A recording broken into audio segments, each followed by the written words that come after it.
Hello student, आज हम लोग पढ़ेंगे अभाज्य गुणनखंड और ये हम लोग का पार्ट 5 वीडियो है। देखिए, हम लोग पिछले क्लास में एक्सरसाइज 1 के ए कंप्लीट किए हैं। अब हम लोग 1 के बी की तरफ बढ़ेंगे। उसके पहले कुछ जानकारियाँ हैं, इसको समझ लीजिए। देखिए, अभाज्य गुणनखंड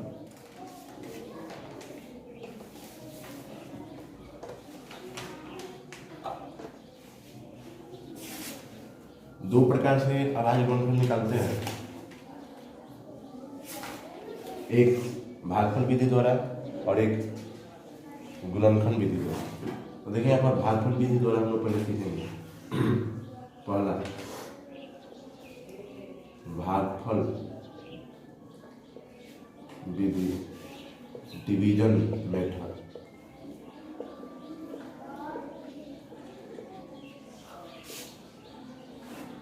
जैसे मान लीजिए यहाँ पर 40 का अभाज्य गुणनखंड निकलना है, तो देखिए दो से भाग दिए 20, फिर यहाँ पर 2 से भाग दिए कितना 10, फिर यहाँ पर 2 से भाग दिए 5। तो यहाँ पर अभाज्य गुणनखंड इसका क्या आ गया, 40 बराबर, सॉरी 40 बराबर। यहाँ पर देखिए क्या आ गया, 2 गुने 2 गुने 2 गुने 5। तो यहाँ पर 2 कितना बड़ा है 3, तो 2 के पावर 3 और 5 एक बार है, तो 5 के पावर 1। 5 के पावर 1 लिख भी सकते हैं, नहीं भी लिख सकते। दूसरा का विधि है हम लोग का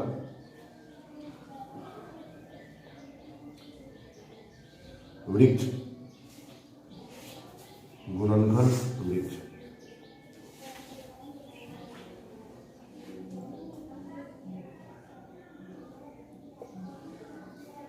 वृक्ष factor T R double E T. तो देखिए होता क्या है, जैसे यहाँ पर 40 है, देखिए गुणनखंड वृक्ष मेथड होता क्या है, इसमें 2 से भाग दिए तो कितना आया 20, फिर 20 में 2 से भाग दिए कितना आया 10, फिर 10 में 2 से भाग दिए कितना आया 5।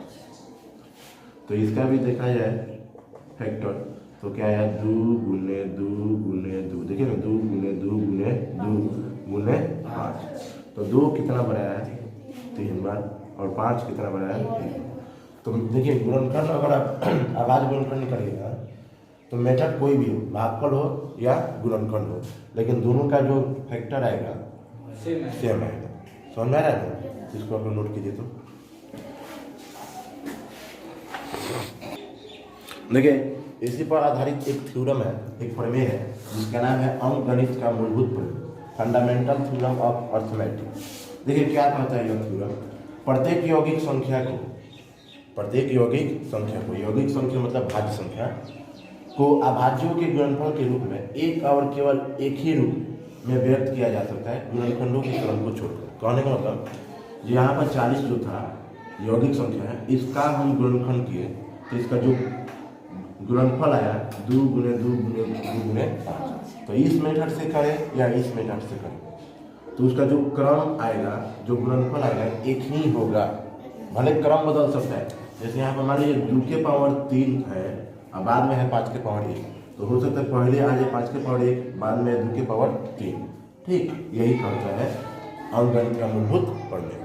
समझ में आया? नोट कीजिए।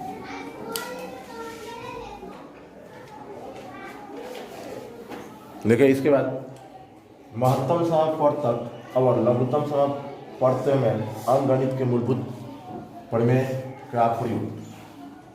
Application of fundamental theorem of arithmetic in HCF and LCF।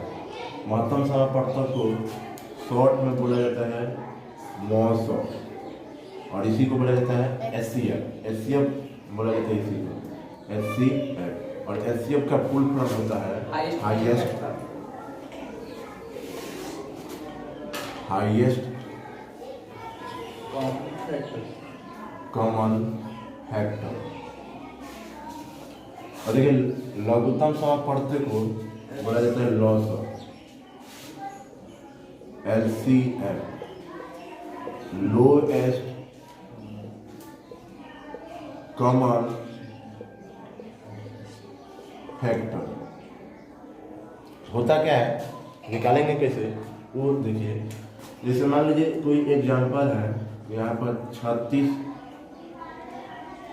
और 50, दोनों का एलसीएम और एचसीएफ हमको निकालना है। तो देखिए पहले इसका अभाज्य गुणनखंड तोड़ेंगे 36, तो 2 से 18, फिर यहाँ पर 2 से 9, 2 से नहीं कटेगा, 2 से भाग लगेगा इसमें नहीं, तो 3 से 3 का। अब यहाँ पर देखिए 50 में 2 से 25, और 2 से लगेगा 2 से नहीं, 5 से। अब यहाँ पर देखिए 36 की जगह पर क्या आया, 2 गुने 2 गुने 3 गुने 3, और 50 की जगह पर आया 2 गुने 5 गुने 5। देखिए यहाँ पर 36 का गुणनफल क्या आया, 2 गुने 2 3 गुने 3, और 50 में क्या आया, 2 गुने 5 गुने 5। तो देखिए मौसौ किसको बोलेंगे, लौसौ किसको बोलेंगे। जो दोनों में कॉमन हो जाए, जो दोनों में उभयनिष्ठ हो जाए, जैसे 2 दोनों में मिल रहा है। अब यहाँ पर 2 इसमें है तो इसमें है नहीं, इसमें 3 है तो इसमें है, इसमें 5 है तो इसमें 5 है, तो मतलब अब नहीं मिल रहा है। तो यहाँ पर लिखेंगे मौसौ, मतलब HCF, जो दोनों में मिलेगा वही हो। मौसौ हो गया 2, लेकिन इसका लौसौ देखा जाए LCM देखा जाए तो देखिए 2 इसमें भी है, 2 इसमें भी है, 2 इसमें भी है, 2 इसमें भी है। तो देखिए जो दोनों में कॉमन होता है उसको लिख दिया, और बाकी सबको लिख लो। यहाँ पर 2 एगो बचा है इसमें, उसको लिख लो। यहाँ पर 3 यहाँ पर है, उसको लिख लेंगे। 5 यहाँ पर बचा है, 5 को लिख लो। अब देखिए गुना कर देंगे, 2 गुना 4 बढ़ती हैं 36 बचे। अरे देखिए ना 36 बचे, 5 36 की जो हर 3 180, और 180 में 5 से गुणा करेंगे तो 18 बचे 90, 900। तो 900 कितना आया, 2, 900 कितना गया 900। अब यहाँ पर देखिए नीचे वाले में क्या है, अब यहाँ पर देखिए इस 900 और 900 से कुछ नोट पॉइंट बनता है, उसको आप लोग ध्यान से देखिए। अब यहाँ पर देखिए अगर यहाँ पर 900 आया हमारा 2 और 900 कितना आया 900, तो नोट पॉइंट 1 देखिए क्या होता है, 2 संख्याओं का, 2 संख्याओं, जैसे मान लीजिए यहाँ पर 2 संख्या अगर हम A ले और B ले, 2 संख्या क्या ले, A ले और B ले, तो 2 संख्याओं का जो गुणनफल होता है, क्या होता है, मौसौ गुने लौसौ के बराबर होता है, मौसौ गुने लौसौ के बराबर होता है। जैसे मान लीजिए यहाँ पर 2 संख्या हम लिए थे क्या, 36 और 50, 36 और 50। तो यहाँ पर देखिए इस 36 और 50 का मौसौ कितना आया था 2, और लौसौ कितना आया था 9। तो ये दोनों संख्या में गुना करेंगे और लौसौ मौसौ में गुना करेंगे, तो दोनों का जो मान आएगा, गुणनफल आएगा, बराबर ही आएगा। 36 में 50 से गुना करेंगे तो 28 आएगा, इधर 9 गुना 18 और डबल 0 था, तो 18 आ गया। तो क्या हम लोग सीखे कि 2 संख्याओं का गुणनफल जो होता है मौसौ गुना लौसौ के क्या होता है, बराबर होता है। ठीक, तो अगर यहाँ से मौसौ निकालना होगा, यहाँ से अगर हमको मौसौ निकालना होगा HCF, ठीक, तो 2 संख्याओं का गुणनफल, तो 2 संख्या A गुने B है, तो लिखेंगे 2 संख्याओं का गुणनफल या A गुने B, और बाट्टा में हमको मौसौ निकालना है तो बाट्टा में चल जाएगा यहाँ पर लौसौ, मतलब LCM। अगर हमको लौसौ निकालना होगा, LCM निकालना होगा यहाँ पर 3, तो देखो अब यहाँ पर ए गुने बी और यहाँ पर लॉसा अगर हमको निकालना है तो मौसम चलेगा बटन, तो बटन हो जाएगा मौसम। समझ में आया? इसको नोट करिए। चलिए देखिए इसके बाद प्रश्नावली हम लोग 1 के बी पढ़ेंगे।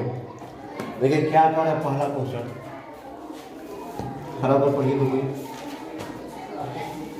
एक रिक्त स्थान को पूर्ति करें, इससे धन पूर्णांक p अभाज्य होगा यदि p केवल डैश और।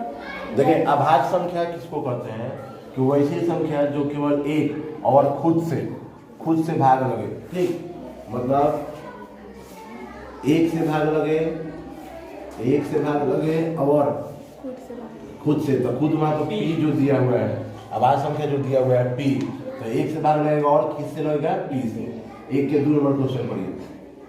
डैश संख्या को अभाज्य के भाज्यों से गुणनफल के रूप में लिखा जा सकता है। मतलब किस संख्या को अभाज्य गुणनखंडों के रूप में लिखा जा सकता है? तो यौगिक संख्या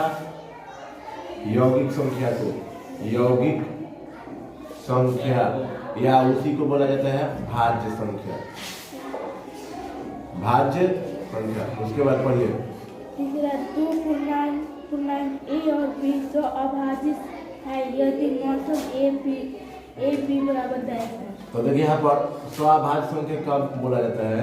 दो संख्या है, ऐसी संख्या है जिसका मौसम क्या हो, डैश के ऊपर क्या 1। चलिए उसके बाद पढ़िए क्वेश्चन। मौसम 48 और 30 का मौसम 30। देखिए मौसम जो होगा यहाँ पर 48 और 30 का बराबर होगा।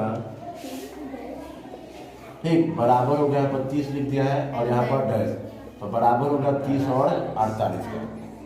चलिए उसके बाद मौसम a into b into Lawson मौसम a गुना b बराबर लॉसन गुना लॉसन। तो देखिए यहाँ पर दो संख्या क्या है, a गुना b है, तो वही चीज तो यहाँ पर लिखा है कि दो संख्याओं का गुणनफल जो होता है बराबर होता है किसके? मौसम गुने लॉसन। तो यहाँ पर मौसम गुने लॉसन दे दिया है, तो यहाँ पर क्या होगा? दोनों संख्याओं का गुणनफल होगा। तो दोनों संख्या क्या है? वो a और वो है b, तो दोनों संख्या का गुणनफल हो गया। चलिए 2 नंबर क्वेश्चन पढ़िए। गुणनखंड में अज्ञात संख्याओं को लिखिए। देखिए 2 नंबर क्वेश्चन पर है कि निम्नलिखित दिए गए अज्ञात संख्याओं को लिखे, और दिया क्या है? 2 का 1 कुछ इस तरह से दिया हुआ है। यहाँ पर a है, यहाँ पर b है, यहाँ पर c है और यहाँ पर 17 है। ठीक, और यहाँ पर 2 दिया हुआ है, यहाँ पर 2। तो देखिए यहाँ पर a का मान, b का मान और c का मान बताया। तो देखिए c का मान कैसे निकलेगा? 17 गुना 34। अब 34 में 2 से गुना करेंगे तो 68, और 68 में 2 से गुना करेंगे तो a का वैल्यू कितना होगा? 136। 2 का 2 बढ़िया मिटाया नीचे वाला।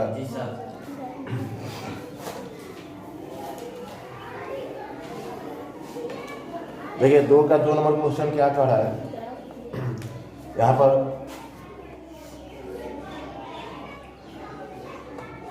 इसमें दिया हुआ है,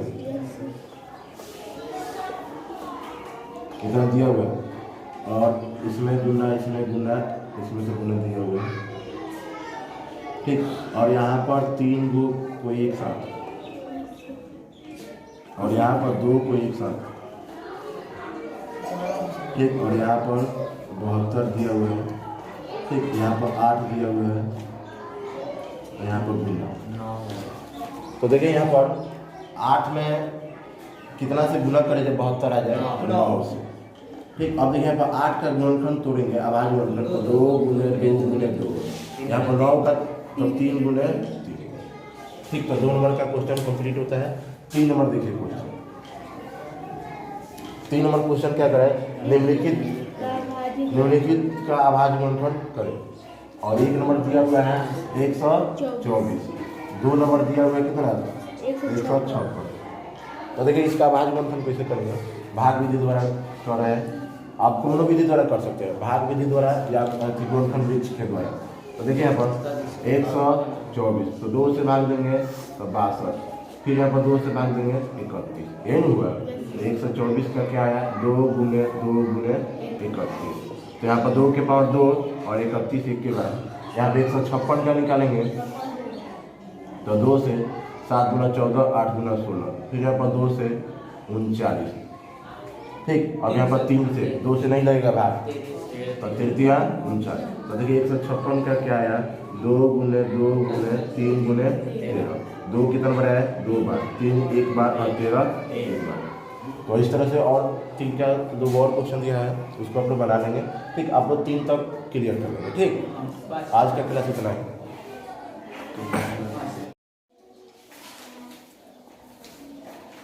डियर स्टूडेंट, हम लोग पढ़ रहे हैं एक्सरसाइज 1 के बी, और पिछले क्लास में हम लोग 3 नंबर क्वेश्चन कंप्लीट किए थे। आज हम लोग 4 नंबर क्वेश्चन कंप्लीट करेंगे। 4 नंबर क्वेश्चन को लिखें। अभाज्य गुणनखंड विधि से निम्नलिखित के मौसा और लौसा निकालें। अभाज्य गुणनखंड विधि से मौसा और लौसा निकालना है। कितना दिया पहला नंबर? 6 और 20। 6 20। तो देखिए अभाज्य गुणनखंड मेथड से निकालना है, तो 6 का अगर अभाज्य गुणनखंड तो नहीं, तो 2 से यहाँ पर क्या हो गया 20 का देखिए 2 से डिवाइड करेंगे 10, 2 से डिवाइड करेंगे 5, ये नहीं होगा।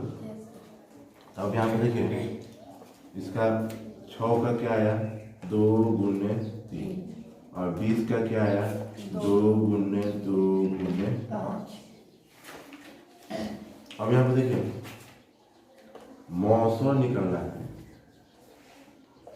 HCF। तो HCF के लिए हम बताए थे कि जो दोनों में कॉमन, जो दोनों में उभयनिष्ठ वही होता है मौसा। तो देखिए तो केवल दोनों में उभयनिष्ठ क्या है, 2। तो HCF हमारा हो गया 2। लौसा के लिए LCM, जो दोनों में कॉमन है, जो दोनों में उभयनिष्ठ है, उसको एक पे लिख लेना है, और बाकी जितना जो अलग है, जो छूट रहा है, उसको भी लिखना है। यहाँ पर देखिए ये 3 है, 3 को लिख लेंगे, यहाँ पर 2 है, 2 को लिख लेंगे, यहाँ पर 5 है, 5 को लिख लेंगे, ठीक। तो देखिए यहाँ पर 2 3 6 गुना 12 25 60। और बाद में क्वेश्चन पर है कि 1 नंबर 2 नंबर और 3 नंबर, मतलब पहला क्वेश्चन, दूसरा क्वेश्चन और तीसरा क्वेश्चन को जांचना है। क्या जांच कर बताना है कि लौसा गुने मौसा बराबर संख्याओं का गुणन। हाँ, कि 2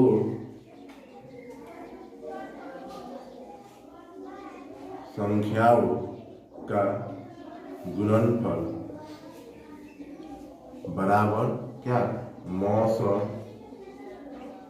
गुने लौसा। तो अब यहाँ पे देखिए 2 संख्या कौन कौन है, 6, पहला संख्या 6 है, दूसरा संख्या क्या है 20, और बराबर मौसा आया है 2 और लौसा आया है 7। तो देखिए 6 में 20 से गुना करेंगे तो 120, यहाँ पर गुना करेंगे तो 120, तो बराबर आ गया कि नहीं। तो इसी तरह से 1 नंबर 2 नंबर 3 नंबर तीनों को सत्यापित करना है, ठीक। अब हम लोग 4 के 4 नंबर क्वेश्चन देखें। 4 के 4 नंबर क्वेश्चन करिए था। 6,72 6,72 120 120 बैठ जाइए। देखिए यहाँ पर 6 का अभाज्य गुणनखंड 2 3, 72 का 2 से 36, 2 से 18, 2 से 9, 3 से 3। 120 का 2 से 7, 2 से 30, 2 से 15, 3 से 5। तो क्या है इसका गुणनफल, 6 का आया है 2 गुने 3, ठीक है। 72 का क्या आया है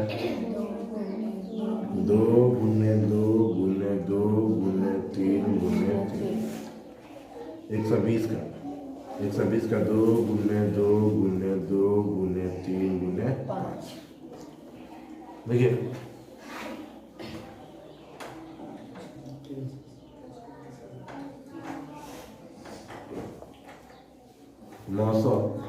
HCF इसमें क्या हो जाएंगे,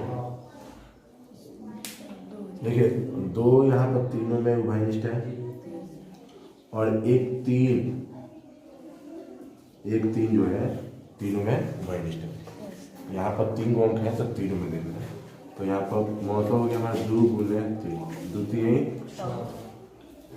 लॉसा देखेंगे LCM, तो जो उभयनिष्ठ है उसको लिख लेना है। उसके बाद देखिए यहाँ पर 2 को 2 बच रहा है, यहाँ पर कितना 2 बच रहा है और यहाँ पर भी 2 बच रहा है, तो दोनों में से किसी एक को ही लिखना है। यहाँ पर भी 2 बच रहा है, यहाँ पर भी 2 बच रहा है, तो दोनों में से किसी एक को ही लिखना है। ये भी 2 को 2, ये भी 2 को 2 नहीं लिखेंगे नहीं तो आंसर हमारा गलत हो जाएगा। ठीक, तो अगर इस 2 को ले रहे हैं तो इस दोनों को छोड़ना पड़ेगा, और इस दोनों को लेंगे तो इस दोनों को छोड़ना पड़ेगा। तो देखिए हम 1 और 2 किसी को भी ले रहे हैं, 2 गुने 2 ले लिया। ठीक, अब एक यहाँ पर 3 छूट रहे हैं, 3 को ले लेंगे, एक 5 छूट रहे हैं, 5 छूट रहे हैं। ठीक है, अब यहाँ पर देखिए गुना करेंगे, द्वितीय 6 गुना 12 गुना 24 3 72, हाँ 72 50 360। तो देखिए केवल पहला, दूसरा और तीसरा को ही जांचना था कि 2 संख्याओं का गुणनफल बराबर होता है 900 गुने लॉस। लेकिन चौथा नंबर क्वेश्चन यहाँ पर देखिए 2 संख्या नहीं, यहाँ पर 3 को संख्या हो जाए, और वह जो जांच है केवल मात्र 2 संख्याओं के लिए, यहाँ पर 3 संख्या हो रहे हैं, इसलिए इसको नहीं जांचना है। चलिए चौथा नंबर क्वेश्चन कंप्लीट होता है। इसी तरह इजी है, इसी तरह हम लोग 4 के 5 6 आप लोग बना देंगे। चलिए 5 नंबर क्वेश्चन प्लीज। 5 का 1 12,576 और 4,052 को अंक गणित के मूलभूत प्रमेय से मौसा ज्ञात करें, फिर मौसा की सहायता से लौसा निकालें। मतलब पहले मौसा निकाल लेना है, उसके बाद मौसा की सहायता से लौसा निकालना है। फिर से एक बार बोलिए तो कौन कौन सी संख्या है? 12 5 7 6 12 5 5 7 12,576 और 4,052। 4,052, यही 2 संख्या दिया हुआ। पहले इसका आभाज्य गुणनखंड कर लेंगे। देखिए 2 से 6 दुना 12, 2 दुना 4, 7 9 दुना 18, 8 दुना 6 दुना 12, 2 दुना 4, 8 दुना 16 और यहाँ पर 8 दुना 16। फिर यहाँ पर 2 से 3 दुना 6 3, फिर यहाँ पर 2 से 15 दुना 30,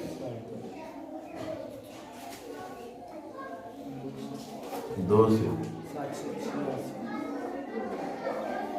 फिर यहाँ पर 2 से 3 दुना 6 9 दुना 18, 2 3 6 3। अब यहाँ पर 3 से 1 3 1, अब कोई भी संख्या से नहीं कटेगा। क्यों? क्योंकि ये अभाज्य संख्या है। उसके बाद देखिए यहाँ पर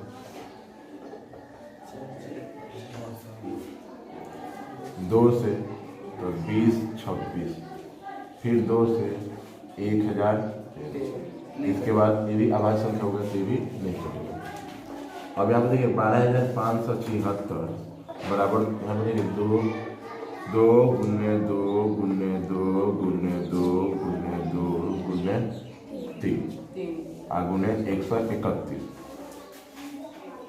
अब देखिए 4,052 का 2 गुने 2 गुने 1000, तो यहाँ पर पहले मौसम निकाल लेंगे।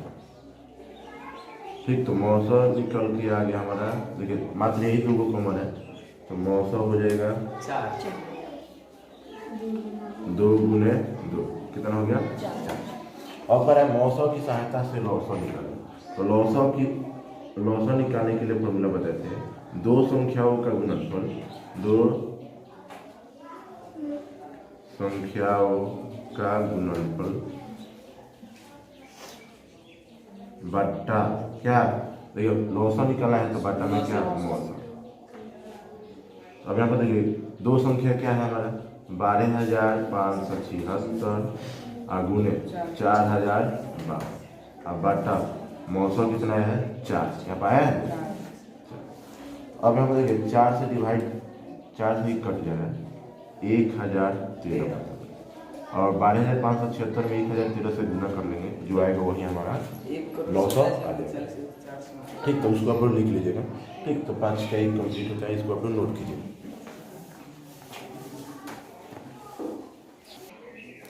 चलिए 5 का 3 नंबर देखिए, 5 का 2 जैसा 5 का 1 है, तो लेकिन इसमें 900 निकलना था, इसी तरह उसमें 900 निकलना है। ठीक, वहाँ पर 900 का फॉर्मूला लगाकर दो संख्याओं का गुणनफल बटा 900 लिखकर हम लोग निकाल लेंगे।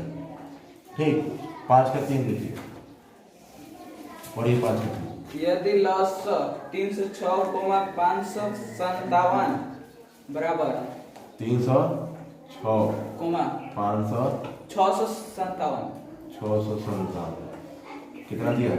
बराबर 22,338। तो 900 इतना का निकाला है। अब देखिए यहाँ पर 900 दे दिया है, देखिए यहाँ पर निकालना क्या है हमको 900। तो देखिए 900 का फॉर्मूला होता है दो संख्याओं का गुणनफल, दो संख्याओं का गुणनफल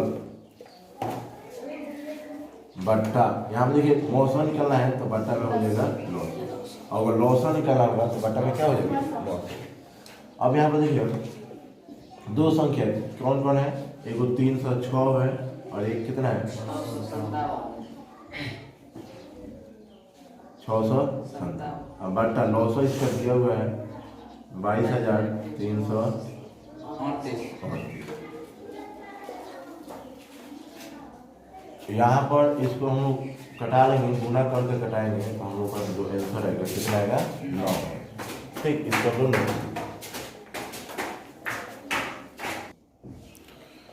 देखिए 306 में इतना से भाग देंगे, 306 से भाग देंगे इतना में तो 73 मरतबे कट जाएगा, और 73 से यह कट जाएगा हमारा 9 मरतबे, तो आगे कितना 9। नोट की लिख लीजिए। अब देखिए 6 नंबर क्वेश्चन देखेंगे इस प्रश्नावली के लास्ट 6 का क्वेश्चन। 1 जांचें कि क्या प्राकृतिक संख्या n के लिए 4 के अंत में 0 आ सकता है। 4 के पावर n दिया है, और देखिए बताना है कि 4 के पावर n के रूप का जो कोई संख्या है तो क्या उसके अंत में 0 आ सकता है। ठीक, अगर यहाँ पर देखिए अगर n के जब अगर 1 ले रहे तो क्या होगा यहाँ पर 4 के पावर 1, तो 4 के पावर 1 का मतलब होगा 4, यही होगा, और 4 की जब हम ले सकते हैं 2 गुणे 2। अगर n के जब यहाँ पर 2 ले लेंगे तो यहाँ पर 4 के पावर 2, 4 के पावर 2 है मतलब 4 गुणे 4 लिख सकते हैं। यहाँ पर 2 गुणे 2 गुणे 2 गुणे 2 होगा, इस 4 का 2 गुणे 2, इस 4 का 2 गुणे 2। अब यहाँ पर देखिए n के पावर n बराबर 3, तो 4 के पावर 3 लिख सकते हैं 4 गुणे 4 गुणे 4। यहाँ पर 2 गुणे 2 गुणे 2 गुणे 2 गुणे 2 गुणे 2। अब यहाँ पर देखिए कह रहे इसमें अगर 2 में 2 से गुना करें तो क्या हो रहा है 4, यहाँ पर 2 गुना 4 गुना 8 गुना 16। तो यहाँ पर कह रहे अंत में क्या 0 आ सकता है। तो देखिए यहाँ पर केवल 2 इसका अभाज्य गुणनफल हम तोड़ रहे हैं तो केवल 2 ही आए। ठीक, और अंत में 0 लाने के लिए 2 के अलावा क्या होना चाहिए 5 भी होना चाहिए, लेकिन इसमें कहीं 5 है इसमें कहीं 5 दिखाई दे रहा है नहीं, तो क्या इसके अंत में 0 आ सकता है, नहीं आ सकता है। हम लोग लिखेंगे इस प्रकार हम पाते हैं कि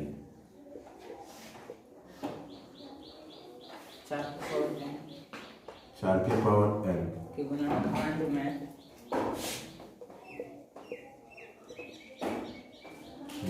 में अभाज्य संख्या 2 है। देखिए इसमें अभाज्य संख्या है, इसका क्या है गुणनफल में केवल अभाज्य संख्या इसमें 2 है। अगर हमको 0 लाना होगा तो 2 के अलावा क्या होना चाहिए 5। अंक गणित के मूलभूत प्रमेय से और देखिए इसका जो है अभाज्य गुणनफल तो दूसरा इसका तो होगा नहीं, होगा नहीं, तो वही हम लोग लिखेंगे अंकगणित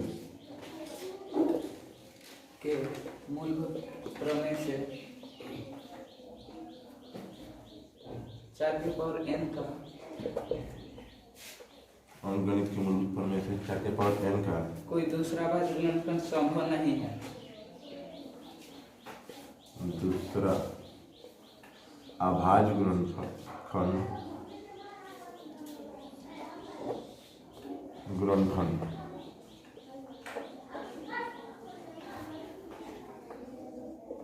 देखिए यहाँ पर 2 के अलावा कोई दूसरा संभव हो रहा है, तो वहीं यहाँ पर लिख रहे हैं अंकगणित के मूलभूत प्रमेय से 4 के पावर n का कोई दूसरा अभाज्य गुणनफल संभव नहीं है। 4 की पावर n के 4 के पावर n के अंत में देखिए 4 के पावर n के अंत में 0 कब आएगा, जब 2 के अलावा क्या 5 होगा तब ना। देखिए ना 2 और 5 रहता है तो यहाँ पर अंत में क्या हो जाएगा, 0 आ जाएगा, शून्य आ जाएगा। तो यहाँ पर लिखेंगे 4 के पावर n के अंत में शून्य होगा यदि 2 के अलावा 2 के अलावा अभाज्य संख्या 5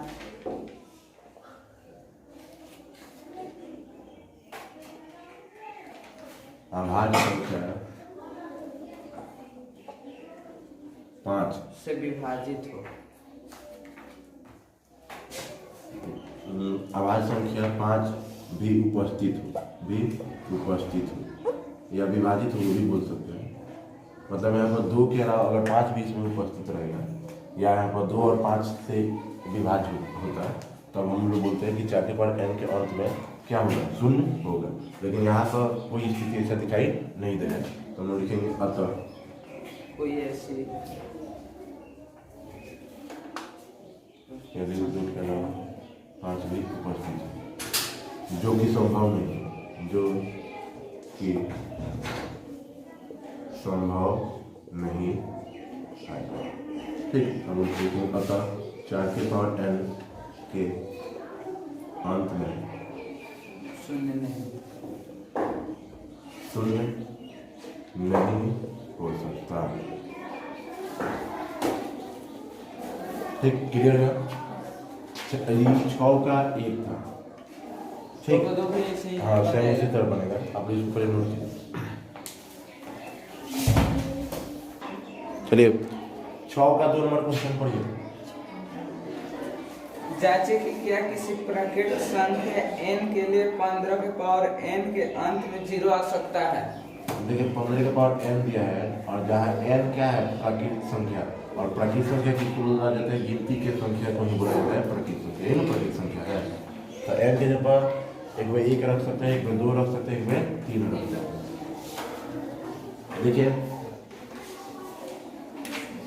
यहाँ पर n 15 के पावर 1 रखेंगे, ठीक, तो क्या होगा, 15 ही होगा। 15 को लिख सकते हैं 3 गुने 5 लिख सकते हैं। 15 का गुणनफल यही ना होगा। फिर यहाँ पर 2 जब रखेंगे तो 15 के पावर 2, तो 15 गुने 15, 15 गुने 15, तो 1 15 का गुणनफल होता है 3 गुने 5, फिर एक और 15 है तो 3 गुने 5। यहाँ पर 15 के पावर 3 तो बोलेगा 15 गुने 15 गुने 15 बराबर 3 गुने 5, 3 गुने 5, 3 गुने 5। अब यहाँ पर देखिए शून्य लाना है, तो शून्य के लिए हमको क्या चाहिए, अगर 2 गुने 5 रहे तब शून्य आएगा ना। लेकिन अब यहाँ पर 5 दे रहा है तो फिर 2 यहाँ से गायब है, 2 है इसमें, 3 गुने 5 है, तो कितना भी 3 गुने 5 करेंगे गुणनफल जो होगा हमारा शून्य नहीं आएगा। ठीक, तो हम लोग अब इसी को सजा देंगे। इस प्रकार हम पाते हैं कि 15 के पावर n के गुणनफल में अभाज्य संख्या है, उसमें केवल 2 था, लेकिन यहाँ पर हम लिखेंगे 3 और क्या है 5 है, 3 और 5 है। अंकगणित के मूलभूत प्रमेय से 15 के पावर n का कोई दूसरा अभाज्य गुणनफल संभव नहीं है।